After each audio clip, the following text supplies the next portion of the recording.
The disappearance of Chantelle Bushie, who has been missing from Grand Prairie since 2009. Chantelle was 16 years old when she disappeared from Grand Prairie, Alberta on December the 1st, 2007. At the time of her disappearance didn't seem unusual given her history of running away from home. Vivian, her mother, simply assumed her daughter was on the street somewheres and the police would not get involved unless she got into trouble with the law.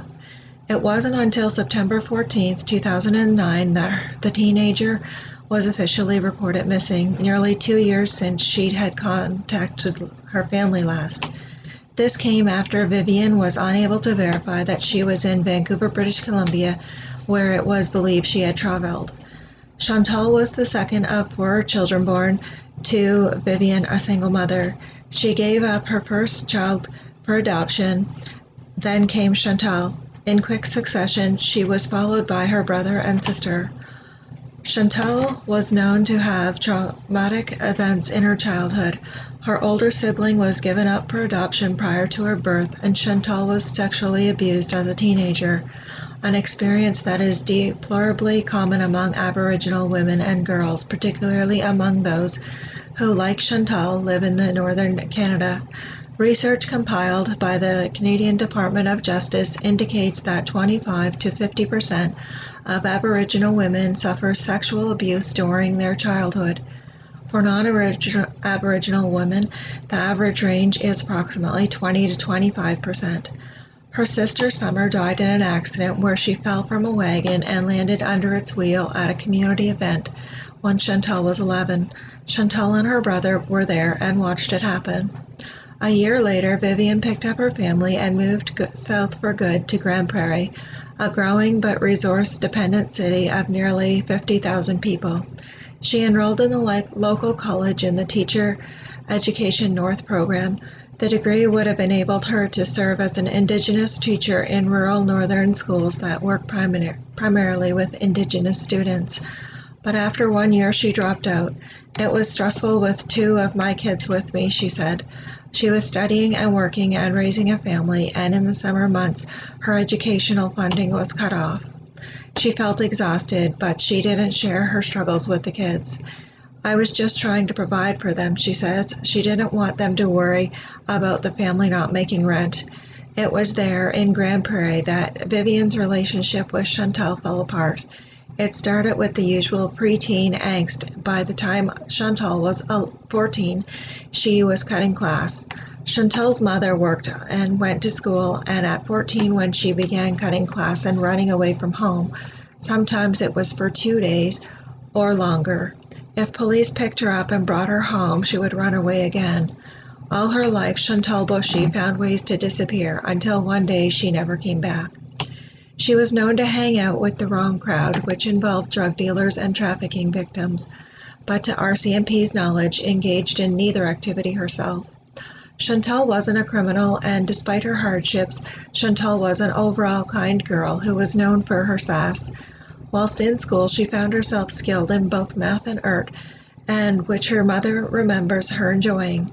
When she was 15 years old, she became pregnant and gave birth to a baby girl named Fatima. "I don't know how many times I reported her missing," Vivian says, "and the police would catch her, find her, bring her back. There's a limit to what the police can do when they get calls from parents like Vivian."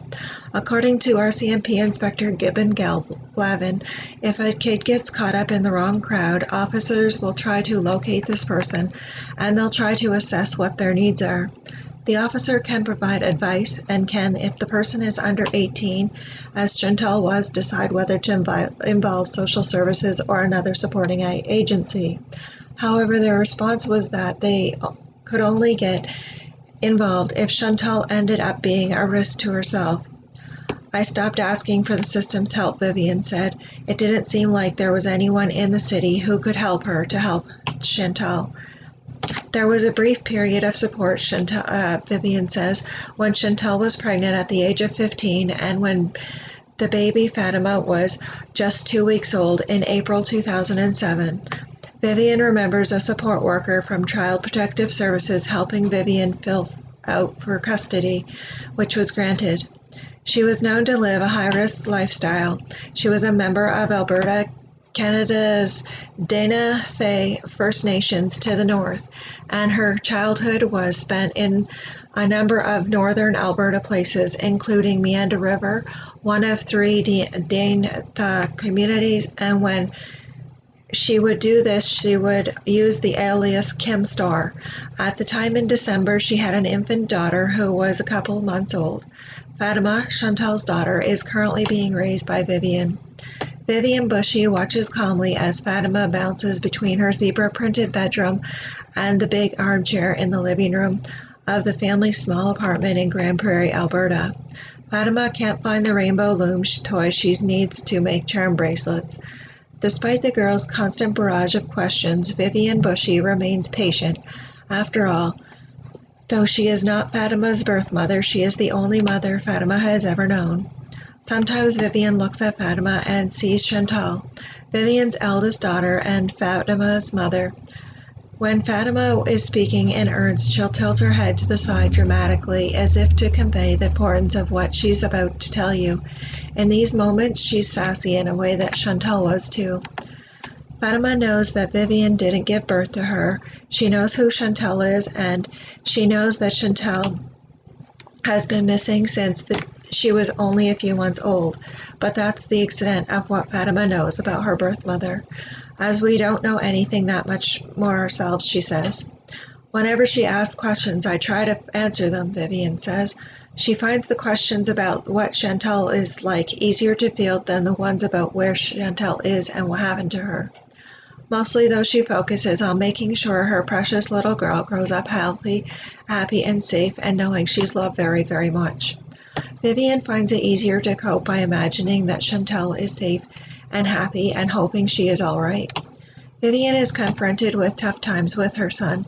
Chantelle's brother struggles with alcoholism and drugs. Vivian says she regards it as a coping mechanism for the loss of his younger sister and the disappearance of his older sister. He has been in and out of jail. Alcoholism, jail time, and childhood abuse are hardly uncommon among Canada's Indigenous populations, but Vivian doesn't know how to help. When Vivian thinks about someone could do for her right now to help her, she doesn't think of her missing daughter, she thinks of her son. He needs my help, she says. After a pause, she says it again. My son needs my help. Vivian doesn't let anyone who's been drinking come around Fatima, not even her son. He knows that, and she keeps her eyes fixed on the growing girl. I make sure she's with me all the time. She rarely goes back to Meander River, usually just for funerals, and she goes to the church for support, relying on her pastor and his wife. According to Vivian, there should be more support for high-risk teens and for their parents.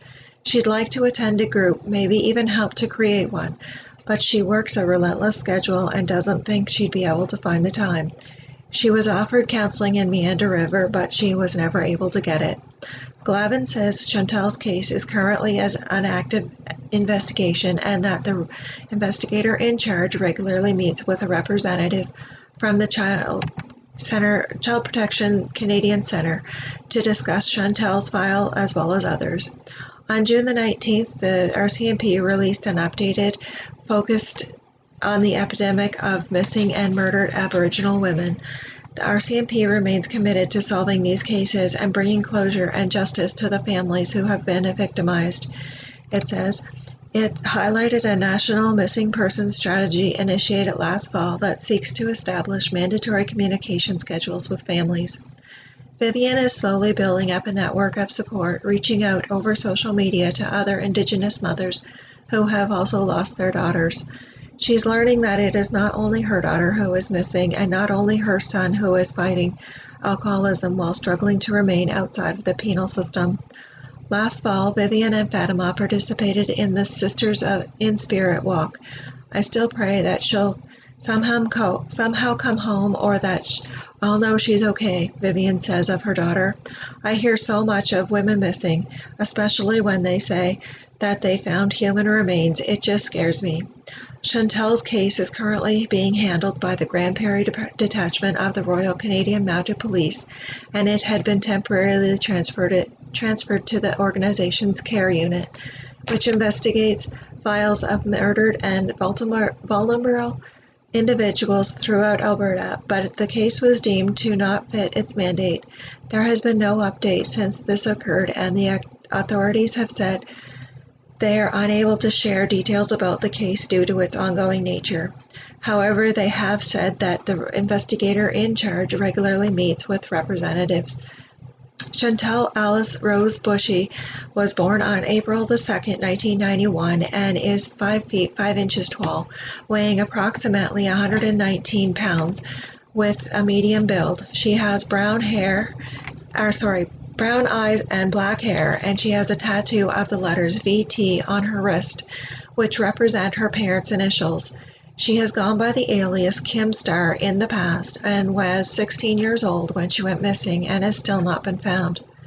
Those with information regarding the case are asked to contact the Grand Prairie Detachment of the RCMP at either 780-830-5700 or 780-830-5701, and those wishing to remain anonymous can submit tips via Crime Stoppers at 1-800-222-8477 or to email the National Centre for Missing Persons and Unidentified Remains at Canada's-Missing-Disparas Canada at rcmp-grc.gc.ca.